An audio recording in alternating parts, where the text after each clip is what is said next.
Donc, bonjour à toutes et à tous et du coup, bienvenue au premier webinaire client de Calapa, puisque c'est le premier de ce qu'on espère être une longue série.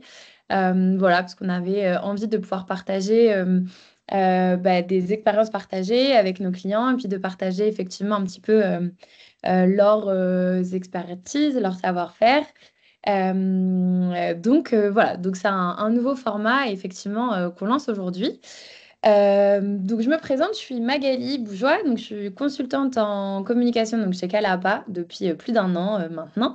Et du coup, je serai votre animatrice pour le webinaire d'aujourd'hui. Avant de commencer, je voudrais juste faire quelques rappels rapidement sur le fonctionnement du webinaire. Donc, on va avoir à peu près 30 minutes d'échange donc, avec Corinne. Ensuite, 10 minutes de questions-réponses. Et du coup, pour ceux qui souhaitent en savoir plus aussi sur Calapa, je ferai une courte présentation de l'agence et de nos services du coup à la fin du webinaire. Si vous avez des questions pendant le webinaire, donc vous pouvez les poser sur le. Donc il y a une fonctionnalité Q&A que vous avez en haut de votre écran normalement, donc questions-réponses. Si vous pouvez les poser plutôt là-dedans que dans le chat, c'est plus pratique pour nous pour les organiser. Soit on les prendra au fur et à mesure si on considère que c'est important pour avancer sur la suite, sinon ça nous permettra aussi de les prendre à la fin. Vos micros, et vous avez vu, vos caméras sont coupées, mais c'est pour la fluidité du webinaire. Et puis, bien sûr, on vous autorisera à les remettre à la fin pour la partie questions-réponses. Je voulais aussi vous informer que le webinaire est enregistré et du coup, il sera disponible en replay à partir de la semaine prochaine. Voilà. Euh, eh bien, je pense qu'il est temps du coup de démarrer et donc de souhaiter la bienvenue à Corinne Demange, qui est donc directrice marketing chez DMJ Group et qui est aussi cliente de Calapa depuis, je crois, quelques années hein, déjà, sur notamment la partie relations presse. Donc bonjour Corinne, on est ravis de t'avoir avec nous aujourd'hui. Je vais te proposer de nous en dire un peu plus du coup sur toi et puis sur DMJ. D'accord. Bonjour à toutes et à tous. Bonjour Magali. Pour me présenter brièvement, je suis depuis mon adolescence vraiment une passionnée du marketing et depuis les années 2000, plus particulièrement sur l'expérience client omnicanal. Je dirais de par sa capacité à transformer les entreprises et à apporter de l'innovation holistique. C'est ainsi que j'ai été amenée à diriger des projets stratégiques pour des entreprises internationales, notamment dans les secteurs du B2B et du B2B2C. J'ai suivi en 2019 mon intuition qui vient de ma curiosité et j'ai intégré le groupe d'MJ pour créer le premier département marketing du groupe. J'ai beaucoup misé sur ma créativité et ma force fédératrice pour créer ce département. Et c'est surtout un département qui est basé sur le marketing de savoir-faire. D'où notre sujet aujourd'hui, comment construire un marketing de savoir-faire au sein d'une ETI industrielle. Merci Alors Corinne. rapidement, pour vous présenter DMJ, donc le groupe DMJ, c'est une ETI internationale qui existe depuis 1947 et qui intervient sur le domaine de la plasturgie innovante et technologique. Notre but est de concevoir et de produire des pièces et des ensembles en plastique et composite haute performance, toujours plus légers que le métal pour favoriser la décarbonation. Notre groupe est un MBO dirigé par Pierre-Jean Leduc. Alors, quelques chiffres d'MJ Group, ce sont 9 sites en France et à l'international, 800 personnes et 100 millions d'euros de chiffre d'affaires en 2023, principalement et historiquement aussi dans l'aéronautique, l'automobile, le médical et depuis plus récemment les biens de consommation et le luxe. On a une forte ambition sur la R&D afin vraiment d'aller chercher cette innovation holistique avec plus de 7% de notre chiffre d'affaires qui sont investis chaque année. Super, ben merci Corinne pour cette présentation. Donc, on est vraiment dans le secteur industriel, hein. C'était un peu la promesse de ce webinaire, mais là, on a bien compris. Est-ce que tu peux nous expliquer du coup dans quel contexte, toi, tu es arrivé chez Demji? Alors, je suis arrivée dans un contexte où la somme des entités, donc de ces 9 entités, devait devenir un groupe. Et pour cela, faire passer notre culture de savoir-faire à une culture stratégique de savoir-faire, en devenant le fournisseur préféré de nos clients. D'accord. Alors, comment nos savoir-faire peuvent aujourd'hui et demain servir et faciliter la vie de nos clients? Comment mieux les partager avec nos clients et sur un plus grand nombre de contacts au sein de chacun de nos groupes clients? Bah pour cela, on a d'abord identifié 4 enjeux majeurs auxquels nous allons devoir répondre et auxquels nous avons déjà répondu vu qu'on parle de 2019. Donc l'économie circulaire. Chaque modèle de développement doit se réinventer pour créer ensemble un avenir durable, une économie plus responsable. Et DEMJ tient à s'engager pour être du côté des solutions et des acteurs. Le maintien des savoir-faire, surtout au niveau de nos techniciens, en production, avec beaucoup de départs à la retraite et la passation des savoirs à enclencher de manière dynamique. Ensuite, il y a l'enjeu de la compétitivité comme toute entreprise aujourd'hui, afin de rester unique. Ça, c'est vraiment quelque chose d'important. C'est une valeur importante pour créer de la valeur, c'est d'être unique. Donc, de connaître son unicité.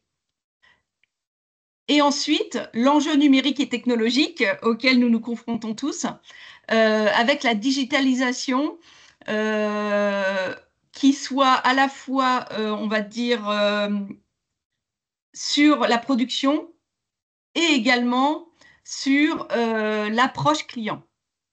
Et avec l'émergence de nouveaux savoir-faire, donc au point de vue de la plasturgie et surtout au niveau de l'offre de DEMJ, comme la fabrication additive ou la plastronique. Beaucoup de mots compliqués, tout ça. Je peux les détailler hein, si besoin, bien entendu. Donc, la fabrication additive, c'est un nouveau procédé de production d'impression 3D.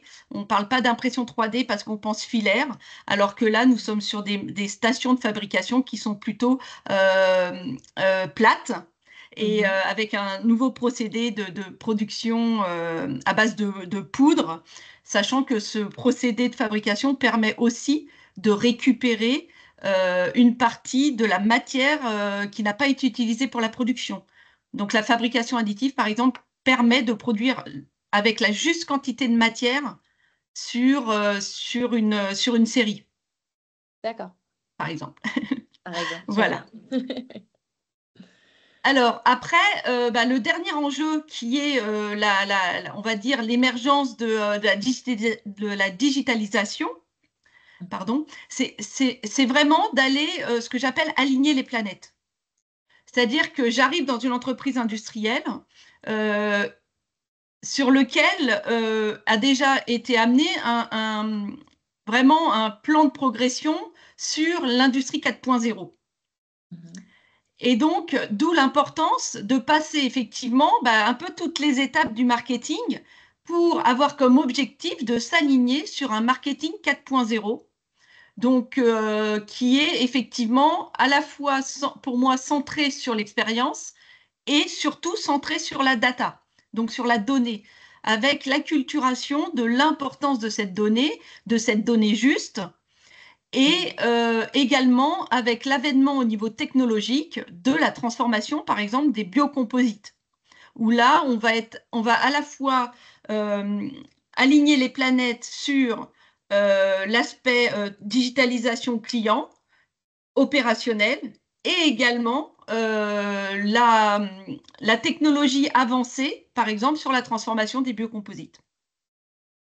Ok, super, merci Corinne pour ce contexte. Donc pour récapituler, donc tu arrives toi chez DMJ à un moment où il y a ce switch, cette bascule à opérer sur, ben, avant, on était très dans la technique, etc. Et là, d'avoir vraiment une stratégie, enfin, de penser le savoir-faire de manière plus stratégique et d'avoir un accompagnement aussi dans la stratégie des clients aussi. Donc, du coup, quels sont ben, les premiers défis que tu rencontres, enfin, le grand premier défi que tu rencontres quand tu arrives chez DMJ? Alors, la création du département marketing, le premier défi, ça a été de créer avec notre PDG, donc Pierre-Jean, le Duc, la nouvelle stratégie du groupe, Mhm.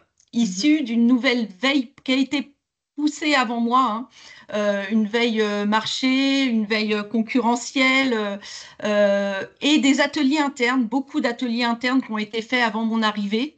Et donc, on a une masse d'informations, donc une masse de data dont on parlait tout à l'heure, et qu'il a fallu que l'on traite et sur lequel on aille chercher effectivement une nouvelle stratégie pour le groupe et en même temps la nouvelle stratégie marketing, enfin la première stratégie marketing, on va dire, de DMJ, sur 3 missions principales. La première, c'est un peu celle que je viens de dire, c'est de créer un reflet de la stratégie du groupe vers la stratégie marketing de savoir-faire. Mhm. La mise en place d'un plan de communication et d'un écosystème pour la refonte des outils digitaux et physiques et auditer aussi nos sites pour harmoniser les pratiques commerciales. Mhm. Et donc, ce challenge, au départ, dès la première année, ça a été avec une équipe restreinte, à une assistante et un alternant. Aujourd'hui, je vous rassure, on est bien plus que ça. Et mon premier objectif a été vraiment, quand je suis arrivée chez DMJ, d'observer, d'écouter nos différents sites et de placer nos savoir-faire technologiques au centre de notre stratégie marketing, tout en établissant un lien direct avec les besoins spécifiques de nos clients et de Mhm. notre environnement. Le fameux marketing de savoir-faire. Exactement. Surtout que notre force vitale chez DMJ, c'est l'innovation. D'accord, Chacun de nos projets est unique, spécial, dédié à un client. d'accord. Et juste, Corinne, si tu devais avoir une définition du marketing de savoir-faire, qu'est-ce que ça serait du coup? La, pour moi, c'est de mettre l'accent sur les connaissances spécialisées, l'innovation, l'expérience et la maîtrise technique de notre groupe qui n'est pas visible à grande échelle. D'accord. En tout cas, pas à grande échelle jusqu'alors. Et d'un autre côté, qui n'est pas palpable. C'est-à-dire que quand on fait des produits, on montre, c'est assez simple de faire des photos. Là, on est Mhm. sur des projets qui sont souvent confidentiels, très confidentiels, et donc pas de produits à montrer. Mhm. C'est là où il va falloir inventer cette visibilité. Donc, la D'accord. thématique de notre stratégie de marketing de savoir-faire depuis 5 ans, elle m'est apparue comme une évidence, c'était de rendre visible l'invisible. D'accord. Donc, rendre effectivement palpable, en fait, ce que tu disais, ce qui n'est pas palpable, quoi. Le... Exactement, D'accord. exactement. Donc, rendre visible l'invisible, ça nous a permis de bâtir une stratégie de création de valeur autour de 6 piliers, afin d'avoir, enfin, le but, c'est vraiment d'avoir une approche systémique de notre transformation. Parce que ce sont à la fois les piliers technologiques, humains et organisationnels qui nous ont permis de rendre visible notre force d'innovation et nos expertises technologiques. Et le marketing de savoir-faire, pour moi, se base sur 4 principes, caractéristiques clés, euh, dont le premier est indéniablement logique, c'est l'expertise technique.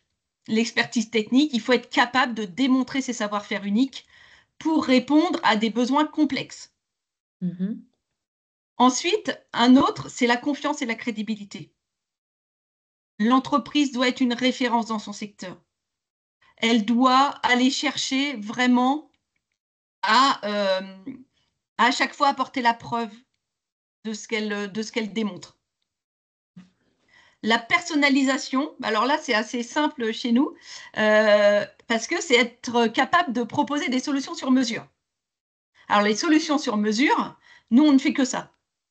Donc, c'est assez simple, je dirais. Voilà. Mais il faut relier ça aussi, quand même, à à des mots, à des sujets pédagogiques, en fin de compte, parce qu'il ne faut pas non plus que la personnalisation amène trop de discours technologiques pour ne pas être compréhensible par tout à chacun. Mhm. Et ensuite, le dernier principe clé pour moi, c'est la différenciation concurrentielle. C'est le levier stratégique pour se démarquer dans un marché où les projets peuvent être parfois perçus comme homogènes. Mm. Ce que tu disais au tout début, c'est qu'il faut rester unique pour créer de la valeur. Exactement. Ça, c'est très important Mhm. d'assumer son unicité, d'assumer sa différenciation et vraiment de porter notre parole dessus. D'accord. Eh bien, super, merci pour cet aperçu du coup de la stratégie. Donc, effectivement, comment est-ce que ça se décline? Donc, on a un petit aperçu là. Comment est-ce que ça se décline concrètement, cette nouvelle politique de rendre visible l'invisible? Qu'est-ce que vous avez mis en place? Alors après, effectivement, bah, qui dit nouvelle stratégie groupe et marketing de savoir-faire, euh, ça a été un vrai tournant. Un vrai tournant, comme je l'ai dit tout à l'heure, hein, ce qui implique à la fois cette notion d'industrie 4.0 et de marketing 4.0. Mhm, Donc, avec un grand tournant qui a été d'abord le fait de changer le nom et le logo du groupe. mhm, Donc, avec un changement de nom qui s'est décliné autour de trois axes.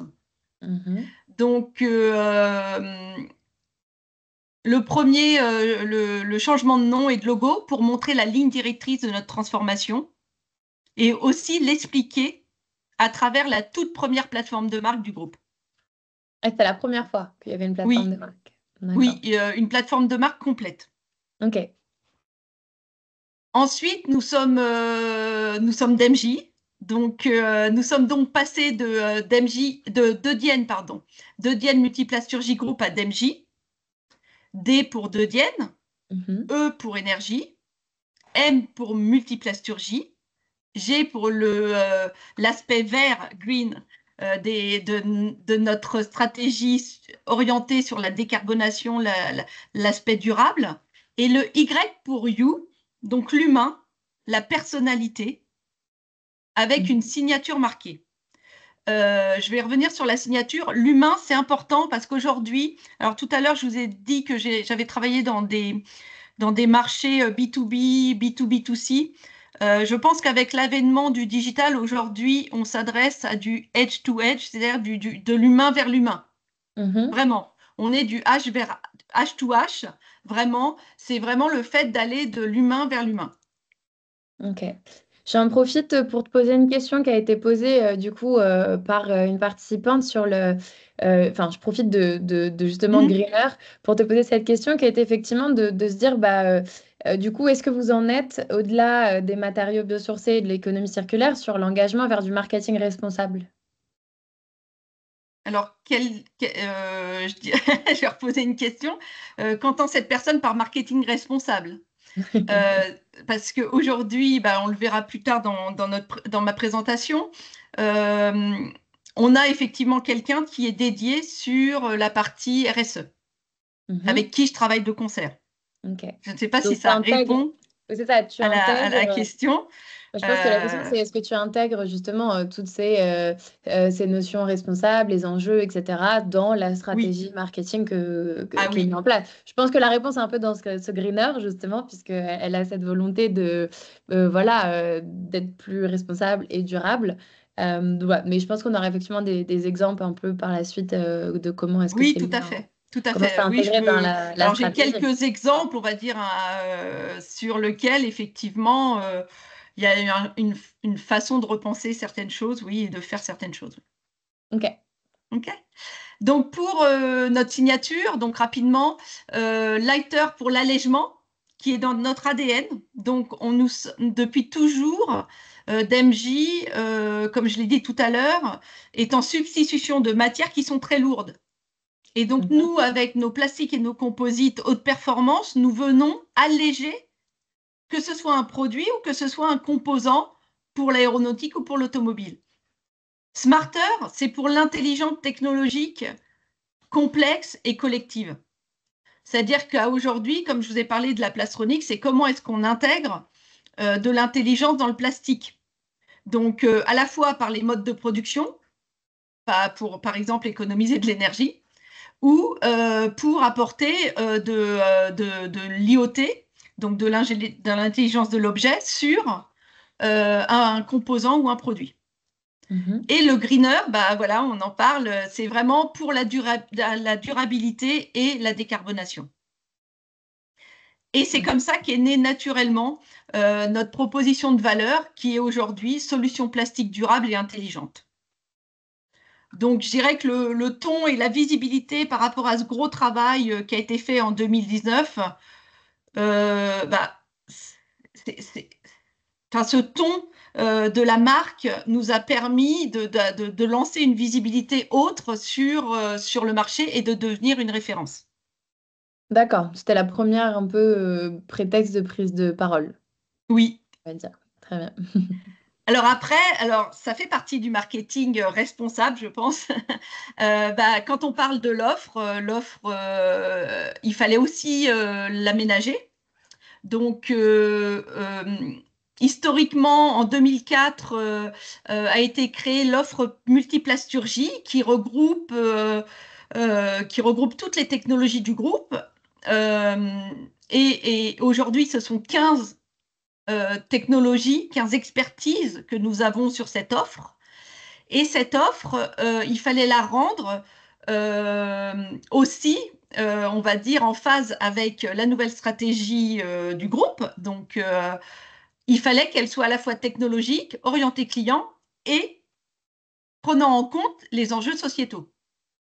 Et c'est ainsi que nous avons lancé notre offre circulaire multiplasturgie en ajoutant à nos savoir-faire l'éco-conception et les conseils en recyclage. D'accord.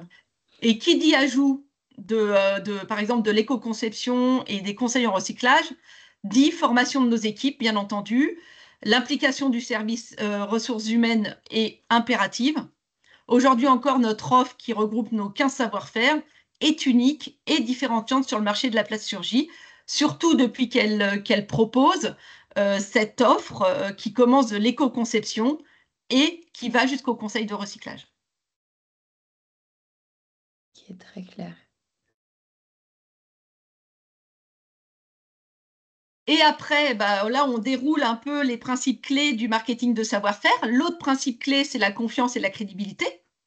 Et donc là, c'était assez simple quand même pour avoir cette confiance et cette crédibilité parce que, comme je vous l'ai dit tout à l'heure, la force vitale de DMJ est dans l'innovation. Et donc là, on va aller vers une innovation holistique, une approche intégrée et systémique où, en fin de compte, les aspects techniques, environnementaux, économiques et sociaux sont simultanément optimisés pour aller chercher à la fois à pérenniser la durabilité et maximiser la valeur. Ok. Donc, l'innovation holistique fait vraiment partie prenante, on va dire, et vraiment pensée dans cette stratégie de mettre en avant de marketing que ça va te faire. Donc, cette stratégie qui vise à mettre en avant les savoir-faire de l'entreprise. Donc, Oui, l'innovation holistique est vraiment intégrée dans cette stratégie en élément tel. Donc, oui, tout à fait. Et notre innovation holistique, elle est multidimensionnelle et elle intègre nos parties prenantes et est aussi basée sur nos centres de R&D, très important.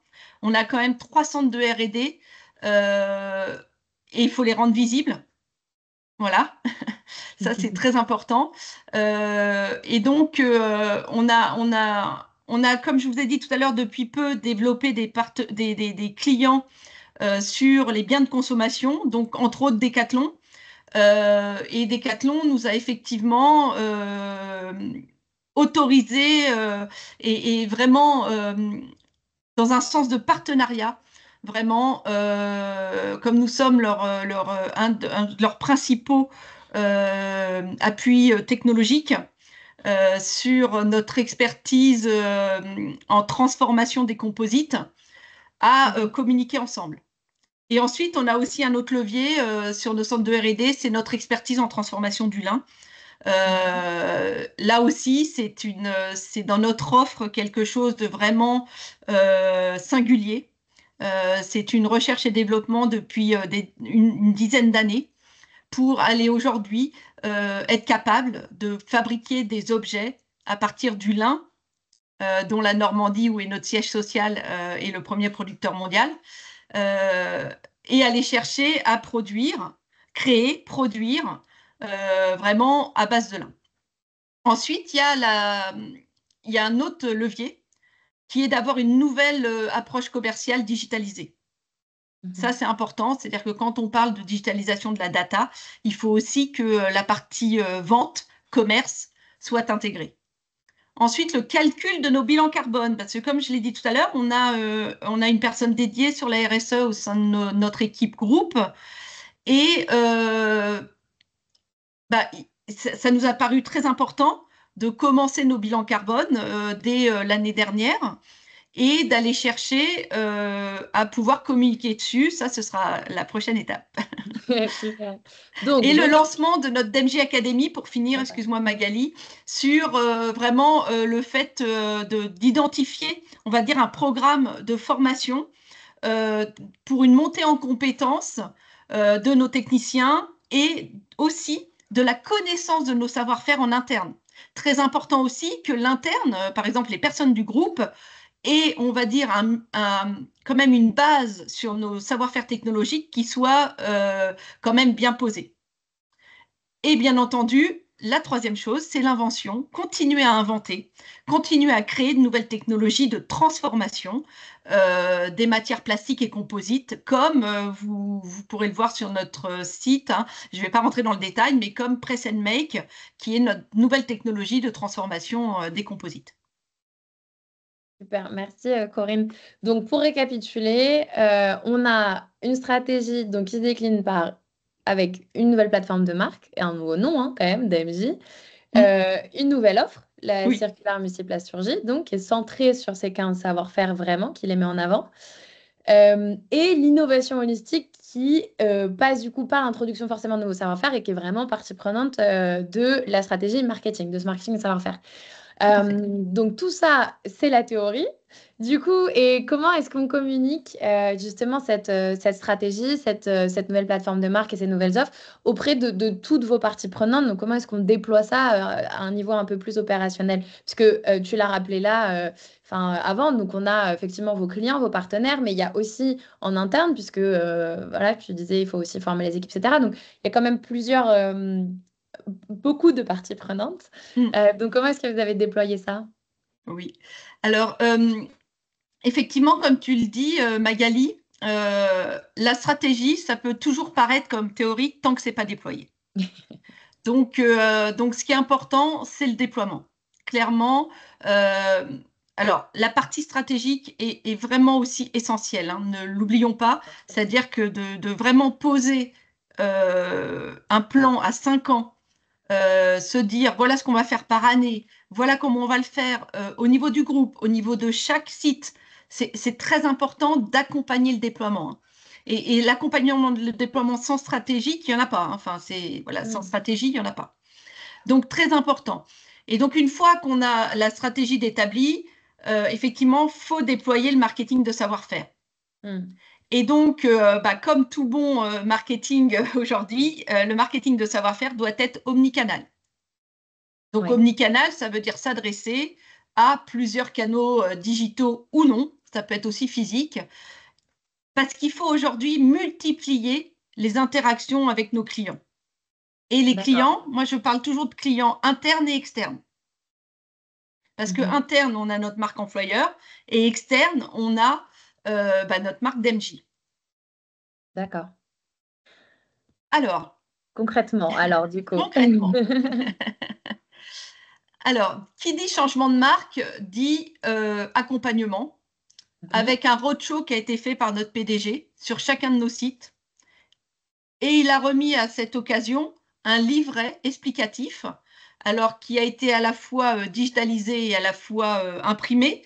Pourquoi est-ce que ça a été imprimé?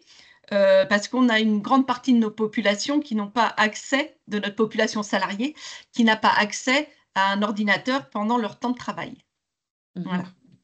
Et bien entendu, ce petit livret maintenant est mis à jour annuellement. Ensuite, ça a été la création d'un book d'aménagement des locaux. Parce que qui dit nouvelle marque, dit visibilité déjà sur nos sites. Donc, avec un site qui a été preuve de concept, des photos à l'appui, et ce guide aujourd'hui est un vrai facilitateur d'intégration de notre croissance lorsque l'on fait une croissance externe. Ensuite, il y a eu le lancement de notre école de formation, la DMJ Academy. Aussi, un pack de communication disponible sur Teams. Parce que qui dit nouvelle communication, dit aussi de nouveaux outils qu'il faut que les équipes s'approprient. Et donc, il faut leur mettre à disposition tous les éléments qui vont leur permettre de s'approprier la marque. Et ensuite, la mise en place aussi, alors ça, c'est ce dont je vous parlais tout à l'heure, c'est le fait d'arriver à ce que la stratégie soit déployée partout de manière homogène. Mais il faut bien comprendre, et ça c'est valable pour des sites différents en France ou c'est valable pour des sites qui sont à l'étranger, chacun a ses particularités. Donc il faut à la fois avoir cette homogénéité et accepter la particularité du déploiement de chacun des sites. Et donc pour ça, on a créé une matrice que je ne vous montrerai pas parce que c'est confidentiel, mais on a créé une matrice qui nous permet aujourd'hui d'avoir à la fois cette homogénéité partant du groupe et une adaptation qui est faite en local, vraiment, de chaque site à ce déploiement. Et c'est pour ça qu'aujourd'hui, on est complètement aligné sur les déploiements de notre nouvelle marque et de bien d'autres principes du groupe. Super. Alors, au niveau externe, nous nous sommes aussi dotés rapidement d'une agence de presse, Cala-APA, pour aller chercher une meilleure visibilité auprès de la presse professionnelle dans un premier temps, puis économique, et depuis peu la presse B2C, ou environnementale en lien avec nos innovations. En B2C, un exemple, j'en ai en tête forcément, mais de ce que vous avez fait. Je repensais à la chaussure, effectivement, qui a été faite avec Decathlon, que tu montrais, en fait, qui était dans la slide juste avant, qui a été une occasion de faire de s'adresser effectivement à la presse, la B2C, avec notamment quelques articles dans, il me semble, Les Échos. Je parle sous le contrôle de Audrey qui a travaillé avec Corinne aussi, qui est là. Donc voilà, mais pour effectivement rendre aussi accessible cette innovation, enfin arriver à toucher en fait aussi un public qui est très loin de ce milieu industriel qu'on pense aussi un peu poussiéreux et fermé, souvent. Oui, dans l'idée du grand public. Ok. Et depuis cette année, grâce aussi à notre action presse en France et avec Cala-APA, nous développons la partie internationale. Alors, pour l'aspect digital, nous avons aussi, bien sûr, effectué une refonte de notre site web. Voilà. En lui donnant une approche beaucoup plus business aussi avec la création de formulaires. Donc aujourd'hui, on a cette possibilité d'attraper par notre site web des contacts, voire des projets, parce qu'on a cette possibilité de déposer des plans sur notre site web. Nous avons aussi créé une base de données matière, DataComp. Donc c'est une base de données matière accessible, sous couvert effectivement de nous demander l'autorisation. Mais c'est aussi une base de données matière qui regroupe toutes les matières que l'on utilise dans le groupe et qui est toujours à jour mensuellement. Après, il y a les réseaux sociaux. Donc, les réseaux sociaux, donc ça a été vraiment la prise en main, on va dire, de la page LinkedIn et aussi, depuis 3 ans, le lancement de pages pour chacun de nos sites. Donc, on a des objectifs de publication une fréquence accélérée sur DMJ et une fréquence un peu moindre sur les sites, mais on publie régulièrement sur toutes nos pages. Donc, ça fait une dizaine de pages à animer. D'accord, avec des contenus ciblés pour Oui, chaque site et différenciés. Ok. exactement. Il a fallu aussi, bien entendu, digitaliser notre force de vente avec le lancement d'un CRM enfin voilà, il y a quelques années Mhm. pour avoir une meilleure connaissance de nos clients. Alors, pour l'aspect physique aussi des choses, nous avons aujourd'hui toujours la nécessité de faire des salons professionnels.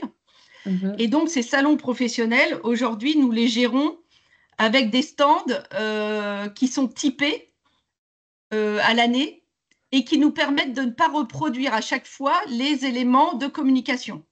Mhm. Donc, quand on parlait de marketing responsable, ça peut rentrer dedans parce qu'aujourd'hui, donc on est en liaison avec un standiste qui nous permet de reproduire, on va dire, sans automatiquement refaire à chaque fois notre communication, de reproduire un stand typé en France ou à l'étranger. Ok.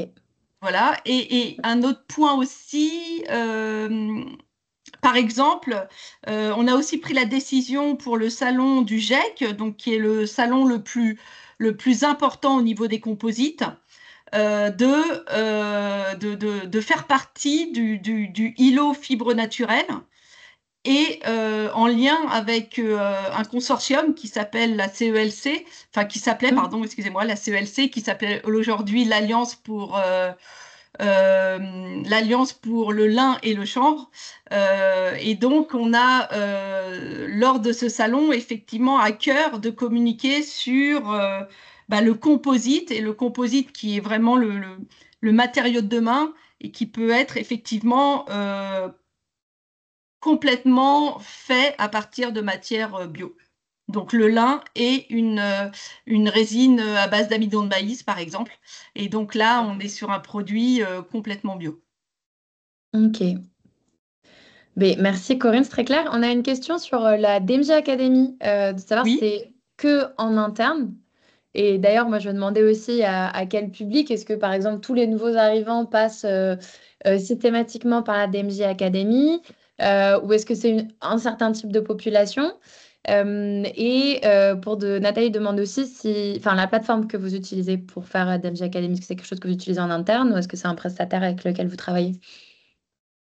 Alors aujourd'hui, nous avons effectivement la DMJ Academy qui est gérée via nos plans de formation, Mhm, qui est uniquement interne aujourd'hui.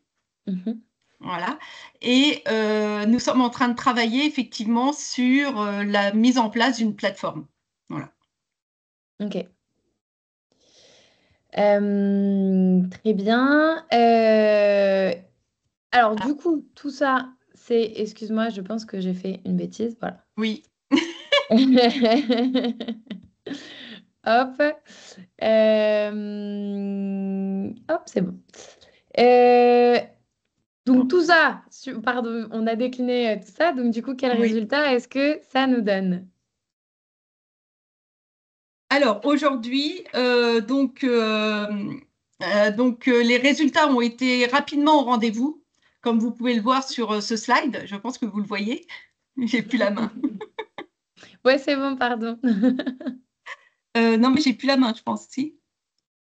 Si tu, non? Ah si, pardon, excusez-moi. Mhm. Donc, donc les résultats ont été rapidement au rendez-vous avec, dès la première année de lancement de notre formulaire, plus de 40 générés.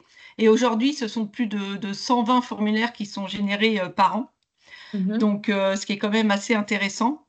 Euh, Nos pages link sont de plus en plus suivies. Donc, on a à peu près 1000 followers de plus par an.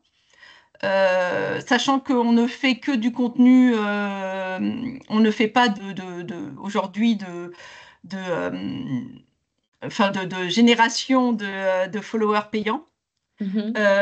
Et on ne fait pas non plus on va dire, vraiment de campagne, on va dire, sur Link.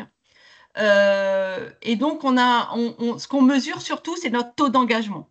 Le taux d'engagement, c'est quand même ce qui fait qu'on a aujourd'hui une audience soudée, active et satisfaite de ce qu'on fait. Ouais. Et à titre d'exemple, bon, alors nous, on fait 6,7 et si on prend les chiffres, on va dire, donnés en moyenne sur Link, on est plutôt sur un taux d'engagement fort. Voilà. Ouais. Ce qu'il faut savoir, c'est qu'un taux d'engagement moyen sur Link, c'est 1,72. Oui, c'est ça, c'est 1,72, pardon, excusez-moi. 1,62, je vais y arriver, pardon, pour cent en 2023 sur les pages Link B2B. Donc, vous voyez, on est sur un taux d'engagement qui est quand même relativement plus haut. Ensuite, au niveau de la presse, nos publications et sollicitations ont doublé depuis 2019. Hein. Donc, on fait x2 par an sur tout ce qu'on fait au niveau de la presse. Donc, que ce soit en couverture média, que ce soit en interview, que ce soit en demande entrante de la part des journalistes, on fait x2. Et du coup, on a aussi un équivalent rédactionnel qui augmente vraiment de manière très significative tous les ans. Et aujourd'hui, en 2023, on était sur un équivalent rédactionnel à 540K €. D'accord. Voilà. Il faut savoir que on est plutôt sur un investissement presse qui est aux alentours de 40K €. Donc, Donc, un si bon on avait retour. dû acheter, pour expliquer ce qu'est un équivalent rédactionnel, si on avait dû acheter des publicités ou des encarts publiés rédactionnels dans les magazines et ou sur les sites web, bien entendu, on serait à 540K € d'investissement. Ok, Voilà. très bien. Alors, dernière question, Corinne, c'est quoi la suite du coup? Quelles sont les prochaines étapes pour Damji et puis Alors, pour les Extra prochaines étapes, Marketing? donc juste avant, je voulais juste préciser qu'on s'est donné avec Demji, avec notre PDG pardon, et l'ensemble du comité de direction, un objectif à 100 millions d'euros de chiffre d'affaires atteint en 2025 et nous les avons déjà atteints en 2023. Bravo. Donc, effectivement, quelle va être la suite? Bah, la suite, de rendre visible l'invisible, donc de notre marketing de savoir-faire, Mhm. c'est de continuer parce qu'on a toujours on va dire des savoir-faire nouveaux. On a toujours cette notion de R&D à faire émerger. Et il y a, on va dire, encore plein de choses à faire là-dessus, au niveau animation, au niveau manière de communiquer. Et donc, la première chose à faire, c'est de nouveau de s'atteler à notre nouvelle stratégie à 5 ans. Très Ouais. important. Savoir sur quoi vont se baser nos 5 prochaines années. Mhm. Optimiser notre expérience client. Et ça va de pair avec le marketing de savoir-faire. Comment communiquer nos technologies par rapport à chaque strate de marché, améliorer la dynamique de contenu. Comme je vous Mhm. l'ai dit, hein, il y a de l'animation à donner, il y a des conférences, il y a des webinaires à créer, enfin plein de choses complètement opérationnelles et dynamiques, et toujours accentuer la digitalisation. Important de garder à l'esprit cette importance de la data euh, qui est aujourd'hui encore, enfin, et toujours le nerf de la guerre. Super. Ben, merci beaucoup, Corinne. Et merci pour cette présentation qui est très, très riche. Donc là, si j'ai bien compris, on arrive quand même au bout de cette stratégie qui a duré 5 ans, donc qui a été commencée en 2019. Donc on arrive au bout là. Et donc, ben, il va falloir penser la prochaine. Donc merci, Oui. c'était très intéressant. Je prends juste des petites questions qu'on a sur... Ah oui, le CRM que vous avez mis en place, Nathalie demande aussi. Euh, Nouveau CRM, sauf si la tu peux. plateforme? C'est Ouais, HubSpot. HubSpot, ok, voilà. Je ne sais pas s'il y a quelques questions. Donc, n'hésitez pas à les mettre dans les questions-réponses. En attendant qu'on a quelques questions éventuellement carrées, je vous propose de vous présenter rapidement du coup Calapa. En 2 mots, promis, j'ai que 4 slides, ça va très vite. Et puis comme ça, après, on pourra prendre les questions s'il y en a. Hop, alors est-ce que vous voyez tous bien mon écran? C'est bon? Oui. Corinne, tu vois qu'elle a pas? Parfait. Donc, elle a pas, effectivement, l'agence qui en a, c'est un peu notre credo. Alors, on a quoi? On a beaucoup de choses. D'abord, on a du sens, puisque Kalapa, c'est un mot en sanskrit qui veut dire qu'il lie les choses entre elles et qui crée du lien. Donc, notre nom d'agence est aussi notre mission, puisque notre mission, c'est vraiment de créer du lien avec tous nos publics, donc qu'ils soient externes, internes, les influenceurs, les médias, les candidats, les consommateurs, voilà. Donc, on a cette chance-là d'avoir vraiment du lien. Calapa, c'est une agence à la fois de communication, qu'on considère comme la partie visible de l'iceberg, et de transformation. Donc, on est une agence de communication globale. Vous allez le voir après, mais on traite plein de sujets. Donc, comme vous avez pu voir, du marketing et des RP, notamment avec Corinne et plein d'autres clients. Et aussi tous les sujets de communication 360, de communication RH, de communication interne. Mais aussi, on accompagne les organisations dans leur transformation sur des problématiques de conduite de changement, des problématiques d'évolution, de posture, de management, de nouvelles visions des entreprises aussi. Et on considère que souvent, c'est vraiment la partie voilà, cachée de l'iceberg et qu'en fait, si on ne regarde pas ce qui se passe en profondeur, eh bien, on n'a pas les bons mots et les bons moyens pour communiquer. Et donc, on fait tout ça avec des actions collectives et individuelles, puisque nous, on croit fermement à l'intelligence collective chez Calapa. On dit souvent que nous ne sommes pas des magiciens, donc on ne peut pas fournir une réponse, une solution comme ça, déjà toute faite pour nos clients. Et que donc, bah, voilà, il faut prendre le temps de regarder ensemble et d'aller chercher les solutions ensemble. Et donc, l'intelligence collective, pardon, est un outil très puissant. Les terrains sur lesquels on intervient, est-ce qu'on peut faire pour vous concrètement? Donc, comme on vous a dit, on peut travailler sur beaucoup de sujets de communication, donc de manière assez globale. Donc, tout ce qui est les créations de marques, les plateformes de marques, ça peut aller jusqu'à effectivement l'identité visuelle et des contenus de marque qui sont liés bien sûr à votre marque avec du brand content. De la communication corporate avec des stratégies et des outils. Ensuite, si on va un peu plus sur le côté RH, on fait beaucoup de marques employeurs. On gagne souvent des prix sur nos sujets de marque employeur. Récemment, donc avec Histoire d'Or, on a gagné 3 prix de créativité pour justement la plateforme de marque employeur. On en a gagné aussi pour Action Enfance et puis sur plein d'autres clients. Euh, Communication RH aussi, donc on va faire là descendre des campagnes de recrutement, la création de sites carrière, les parcours et les expériences collaborateurs, l'onboarding, voilà, tous sujets qui vont toucher au RH. La communication interne, bien sûr. Tout ce qui va être là, le côté plus relation, du coup, médias, presse et influence, donc des stratégies social media, du community management. De la relation média et des publics. On peut faire de l'événementiel, bien sûr, avec des animations de séminaires, des événements, des animations d'ateliers qu'on peut faire sur mesure pour vos séminaires. Et puis, bien sûr, on peut décliner tout ça aussi sur vos sites web, les vidéos, etc. Je vous donne voilà un petit aperçu des clients avec lesquels on a travaillé et on travaille aujourd'hui. Vous retrouverez donc d'MJ, bien sûr. Mais comme vous pouvez le voir, on n'est pas forcément sectorisé, on ne s'enferme pas dans un secteur. Donc, on a euh, une gamme de clients, j'allais dire, très diversifiée. Voilà, merci pour votre écoute. Je vous avais promis de faire rapide.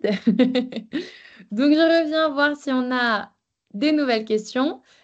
Vos questions peuvent effectivement concerner aussi Calapa, bien sûr, ou si vous avez des questions pour Corinne. Alors, on a une question de Céline qui demande si tu peux préciser, Corinne, ce que vous comptez mettre en place pour l'amélioration de l'expérience client. Si c'est quelque chose qui est Non, ça, je peux pas préciser, non. Oui, c'est ta stratégie à venir. Ouais. C'est la prochaine. C'est bon, bah du coup, Céline, Non, rendez-vous dans là, je 5 suis ans. désolée. Rendez-vous dans 5 ans pour voir. Mais en tout cas, c'est prévu dans la prochaine stratégie. C'est un Oui, angle que oui. vous avez prévu d'aborder. Ok, très bien. J'ai une question d'Audrey qui demande si vous avez prévu de devenir société à mission. Alors ça, c'est quelque chose aussi de confidentiel. Donc, Ouais, c'est plutôt une question à poser à notre PDG aussi. d'accord. Donc, je ne m'avance pas sur ce Ouais. sujet dans le sens où il y a, enfin, euh, je pense qu'il y a beaucoup d'étapes à passer pour être entreprise à mission. Mais voilà, c'est Ok, un bon. sujet qui n'est pas dans on va dire, dans ma zone. Ouais, bien sûr. Mais comme Voilà. quoi, ça rejoint ce que tu disais tout à l'heure aussi, c'est compliqué de communiquer quand tout doit rester confidentiel, que ce soit sur ses projets, sur les produits, Oui, oui, les difficultés sur la aussi. stratégie aussi, effectivement, Ouais, et c'est important. C'est important. La c'est bien. confidentialité en entreprise est très importante. Ouais, Tout ce qui est propriété intellectuelle aussi. Donc, ouais, et la stratégie fait partie d'une certaine manière d'une propriété intellectuelle. ok. On a une question de Anne aussi qui demande quels enjeux est-ce que vous avez dû relever avec les forces de vente dans le cadre de ce déploiement? Est-ce que ça a été facile? Mais je crois que c'est quelque chose que tu gères aussi en fait. Ça fait partie de tes Oui, prérogatives. oui, ça a été sincèrement, ça a été assez facile. C'était pas la première fois que j'avais soit à lancer une marque, soit à changer de nom euh, ou à réaménager un portefeuille de marque. Ça a été assez facile. On a, je pense, par rapport à l'explication que l'on a donnée par rapport à notre stratégie, il y a une logique qui a plu en interne et en externe. Et j'avoue que ça a été plutôt facile, sincèrement, avec surtout aussi pour eux la mise en place d'outils à disposition. Et bien entendu aussi un département marketing à l'écoute Oui, et ne pas hésiter à vraiment écouter les retours et à réadapter ces outils si besoin. d'accord. Ça, c'est très important. Aujourd'hui, les projets sont toujours pour moi en test and learn, c'est-à-dire que vraiment on lance et il ne faut pas hésiter derrière à réajuster si besoin par rapport à ce qu'attend l'interne ou l'externe. Voilà. Ok, Rien ne très doit bien. être figé aujourd'hui. Tout doit être Ouais, adaptable. bien sûr. Alors moi, j'ai une dernière question. Ouais. Et je me demandais, du coup, parce que donc tu évoquais tout à l'heure que c'était la première fois que DMG avait une plateforme de marque aussi complète, etc. Mm. Est-ce que convaincre la direction d'investir dans une plateforme de marque, d'avoir une vraie stratégie marketing, est-ce que ça a été quelque chose qui a été une difficulté pour toi ou un défi particulier ou pas du tout? Pas du tout. Ou Pas ça du a tout. été, ils ont vu tout Je de suite suis la arrivée logique. dans un contexte où j'étais attendue, on va dire, donc c'est plus Ouais, simple. Ça a été effectivement la création du premier budget marketing fonctionnel, ouais, très, très facilement avec voilà, un comité de direction qui était et Pierre-Jean Leduc qui est vraiment novateur sur ce côté et voilà qui a suivi, ouais. avec le comité de direction m'ont vraiment facilité Ça toute marche. cette mise en place. Très bien, oui, il nous reste 1 minute. En 1 minute, si tu avais un conseil à donner du coup à une personne qui serait un peu dans ta situation dans l'industrie où on sait que la culture du marketing, c'est pas tout le temps est pas tout le temps très bien installée. Donc, si tu avais un conseil à donner, ça serait quoi? Alors, ouais, je sais pas si, enfin voilà, on est toujours un peu mal à l'aise à donner des conseils, hein. Si j'avais un conseil à donner, ce serait ce que j'appelle la théorie des petits pas. Alors, la théorie des Ouais. petits pas, ça veut dire s'adapter au rythme de ses clients, de son marché, donc clients internes et externes, et Mhm. le marché, l'environnement, et également de choisir ses combats. C'est-à-dire Oui. que je pense que ce qui est valable pour une ETI est aujourd'hui aussi valable pour les grands groupes. C'est-à-dire qu'on est sur vraiment l'optimisation de nos ressources, qu'elles soient humaines ou financières, et, euh, et aller chercher à aller vite, c'est obligatoirement ne pas écouter. Enfin, c'est ce que je pense. Hein. Et donc, du coup, cette théorie des petits pas que je prône au point de vue de mon équipe, même quand c'est une équipe élargie, c'est vraiment de se dire, revenons à quelque chose de posé et en combien de temps on peut réellement le faire. Et si ça dévie, tant pis, mais annonçons-le. Et derrière ça, vraiment acculturer. C'est-à-dire prendre le temps, la théorie des petits pas, c'est aussi prendre le temps que la personne que vous avez en face de vous comprenne là où vous en êtes et même aille une étape plus loin que vous et que ce soit même cette personne qui vous dise, même si vous êtes déjà prête, bah, moi j'irais plutôt par là. Et vraiment, quand ça vient que la demande d'aller plus loin vient de la personne que vous ciblez, la personne que vous voulez faire évoluer, eh ben, vous avez déjà 50% de gagné. Et là, vous pouvez faire quelque chose que vous n'auriez pas pu faire sans ça. Et Donc bien, voilà super. pour moi la théorie des petits pas. La théorie des petits pas. On note la théorie des petits pas. Merci beaucoup, Corinne. C'était très intéressant. C'était très J'espère. clair et je pense qu'il y avait plein de choses à prendre. Donc, merci. Merci à tous les participants pour votre présence, pour vos questions. Et puis, ben, on espère vous revoir très vite pour un autre webinaire qui sera certainement sur le sujet là du marketing RH ou de la communication RH en tout cas. Voilà. Et merci Merci à Kalapa de tous. m'avoir permis de partager mon Avec expérience plaisir, Corinne. au sein du groupe Et d'MJ avec lequel on travaille vraiment en équipe. Voilà, ça c'est important aussi, de travailler en équipe collectivement. merci beaucoup. Et donc, bien sûr, ce webinaire sera disponible en replay, comme je disais au tout début. Donc, on vous enverra les liens des replays. Merci à tous et puis bon Merci après-midi à sous tous. la neige. Voilà. Au revoir.